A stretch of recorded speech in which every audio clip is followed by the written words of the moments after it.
जरा सोचो, रात को तुम सो रहे हो और अचानक तुम्हारा बिस्तर खुद ब खुद उठने लगे। तुम चिल्लाओ पर आवाज बाहर ना जाए। ये सिर्फ किसी फिल्म का सीन नहीं था। ब्रिटेन में एक असली परिवार ने ये सब जिया है और आज तक कोई नहीं समझ पाया कि उन्हें परेशान कौन कर रहा था।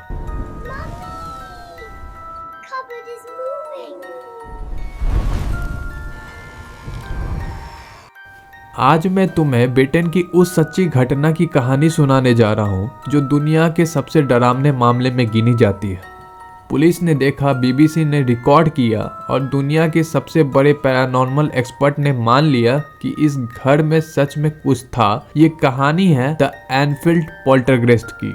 कहानी शुरू होती है लंदन के एनफील्ड शहर में। एक सेफ, शांत और बिल्कुल साधारण सा मोहल्ला था ये। इसी मोहल्ले में रहती थी हैंगसन फैमिली।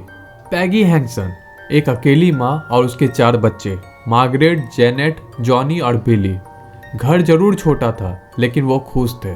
पड़ोसियों से बातचीत होते थे, बच्चे स्कूल जाते थे और वो नॉर्मल जिंदगी जी रहे थे। जब तक कि उस एक रात ने उनकी दुनिया को उलट पुलट नहीं कर दिया। 30 अगस्त 1977 की रात सभी बच्चे अपने कमरे में सोने गए थे। तभी अचानक जेनेट चिल्लाते हुए बोलती है, मम्मी मेरी कपबोर्ड खुद ब खुद चल रही है। पैगी घबरा कर कमरे में पहुंचती है। कमरे में अजीब सी ठंड थी, हवा रुक गई थी, जैसे कोई कमरा सांस रोक कर खड़ा हो। और फिर पैगी की आंखें खुली रह जाती है।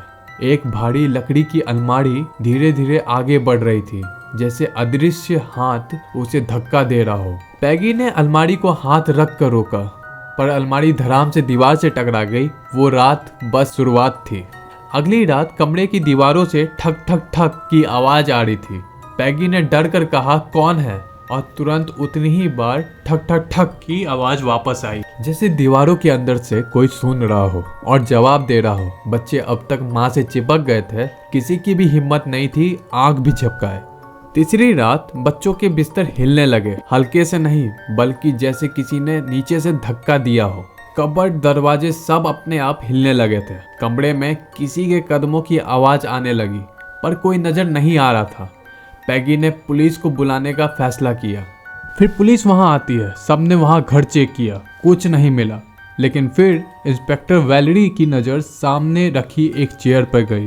वो कुर्सी धीरे धीरे अपने आप 3 फीट आगे बढ़ गई। ऑफिसर पीछे हट गए। उसने लेटर रिपोर्ट में लिखा, the chair moved, no one touch it, I have no explanation. अब यह मामला दुनिया का ध्यान खींचने लगा। कुछ दिनों में घर की हालत ऐसी हो गई थी कि घर में पड़े जो भी खिलौने थे वो अपने आप हलचल मचा रहे थे। टेबल अपने आप पलट जाता था और जो भी घर के दरवाजे थे खुलते थे और बंद हो जाते थे। वहाँ की लाइट्स झिलमिला रही थी और वहाँ के कमरे बर्फ जैसे ठंडे होते जा रहे थे। कभी कभी बच्चों पर खरोंचें दिखती थी पर सबसे ज्यादा सारा ध्यान जेनेट के इर्द गिर्द था। 11 साल की जेनेट अब इस घर का निशाना बन चुकी थी। उसे रात में कोई खींचकर गिरा देता था। कर्टेन उसके गले में लिफ्ट हो जाते थे। उसका शरीर हवा में उड़ जाता था। वो आधी रात में कमरे के बाहर मिलती थी। उसके बेड का मैट्रेस खुद पलट जाता था। उसके पास अजीब सा विस्पर सुनाई देता था। एक रात मार्गरेट ने कहा, मम्मी जेनेट के पीछे एक आदमी खड़ा है। लेकिन जब पैगी मुड़ी वहां कोई नहीं था। एक दिन जेनेट की आवाज अचानक बदल गई। वो 11 साल की लड़की थी पर आवाज एक गहरे बूढ़े आदमी जैसी थी। उस आवाज में गुस्सा था, भारीपन था और डर था। वो बोलती, ये मेरा घर है, इन सबको बाहर निकालो, मेरा नाम बिल है। रिसर्चर्स ने माइक लगाया। यह आवाज जेनेट की वोकल कॉर्ड से आनी ही नहीं चाहिए थी। डॉक्टर शॉक थे। बिना गले को नुकसान पहुंचाए कोई बच्ची ऐसा आवाज नहीं निकाल सकती। रिसर्चर्स ने पूछा, बिल तुम कौन हो? आवाज बोलती है, मैं यहीं मरा था, नीचे वाली कुर्सी पर, वो भी अकेला। कुछ दिनों बाद हाउस के पुराने मकान मालिक से पुष्टि हुई। बिल विल्किंस नाम का एक बूढ़ा आदमी सच में उस घर में कुर्सी पर बैठकर मरा था। जेनेट को यह जानकारी कभी नहीं दी गई थी। अब इस घर में दुनिया के बड़े बड़े लोग आने लगे। इस घर में पहुंचे बीबीसी के cameraman, paranormal experts, psychics, researchers और ईडी और लॉरेन वेरेन कंजूरिंग वाले। ये सब शौक थे कि बीबीसी ने वीडियो में रिकॉर्ड किया अचानक से टेम्परेचर 10 डिग्री गिरना और जोरों से नॉक की आवाज़ आना और जेनेट का अचानक हवा में उठ जाना ऑब्जेक्ट अचानक मूव होता था और उसकी आवाजें हमेशा चेंज होती रहती थी और वहां पर कभी कभी एक साया भी दिखाई देता था। एक सुबह स्वयं रिसर्चर्स ने देखा जेनेट अपने बेड से उठकर हवा में तैर रही थी। चादर नीचे गिर चुकी थी, उसके बाल ऊपर की ओर खींचे हुए थे, जैसे कोई फोर्स उसे हवा में उछाल रही हो। यह फोटो आज भी दुनिया में सबसे फेमस पैरानॉर्मल तस्वीरों में से एक है।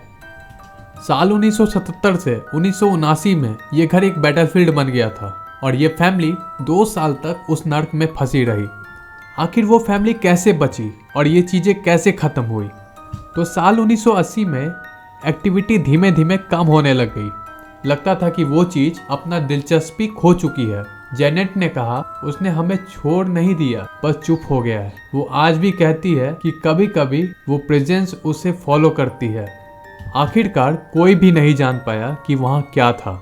एनफील्ड का वो घर आज शांत दिखता है, लेकिन लोकल्स कहते हैं कि रात को वहाँ अब भी अजीब आवाजें आती हैं। यह मामला इसलिए सबसे डरावनी है क्योंकि पुलिस ने देखा, बीबीसी ने रिकॉर्ड किया, डॉक्टर समझ नहीं पाए, 30 से ज़्यादा लोगों ने विटनेस किया और कॉन्जोरिंग 2 इसी केस पर बनी थी और फिर भी इसका असली सच आज तक मिस्ट्री है। कुछ घर बस टूटे नहीं होते, कुछ घर जिंदा भी होते हैं और एनफील्ड का घर आज भी सांस लेता है।